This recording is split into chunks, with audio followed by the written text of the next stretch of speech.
Alright guys, so yan, napansin ko lang yung binibenta natin dito ng crayfish na 5 inches is meron na siyang egg. Yan, tuping-tupi, halos din niya binubuksan yan, napansin ko. At pag pinapakain ko, iwas na iwas siya sa mga to, sa dalawang kasama niya. Bali trio po kasi to eh. Pagkita ko lang yung mga eggs. Sana, ano ko ba ipapagita, ang hirap.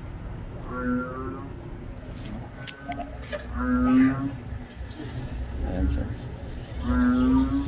Oops, dahan-dahan lang para hindi siya masyadong stress. Ayan.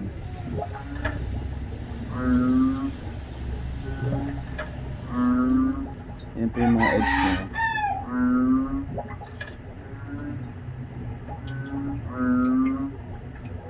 So ang gagawin ko niyan is isa-separate ko na yung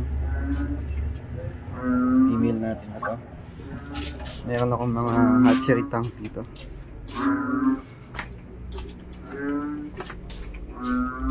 At dito ko na siya ilalagay para ma-isolate. Siguro dito pwede na to. Yan, diyan siya mamamalagi. Kasi itong part na to is aking mga breeding tank. Sana. Yan, breeding tank ko yan.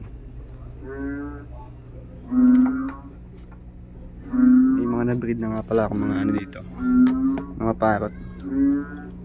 Yan, may mga anak na sila. Hindi ko lang kung makikita sa video, labo. Yan yung mga parrot yan. Hindi kita yung mga prey, pero maliliit pa lang sila. Ito pa yung isa.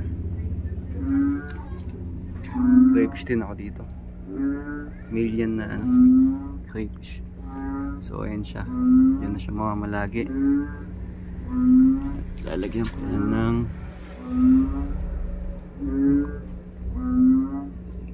saan natin ng konting rito. Lagyan lang natin ng takip dito para hindi siya alis. Or PVC, ano pa yung PVC? PVC. Ito na yung PVC natin. Oops. So isa lang naman kailangan natin para sa kanya lang, para hindi siya ma-stress. Lagay natin dito. Ayan. Ayan siya.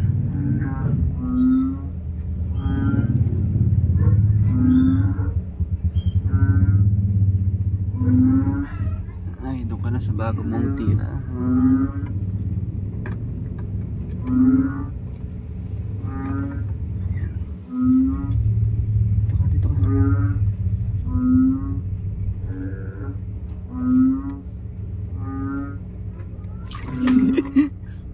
Dito ka, para hindi mapagpag yan. So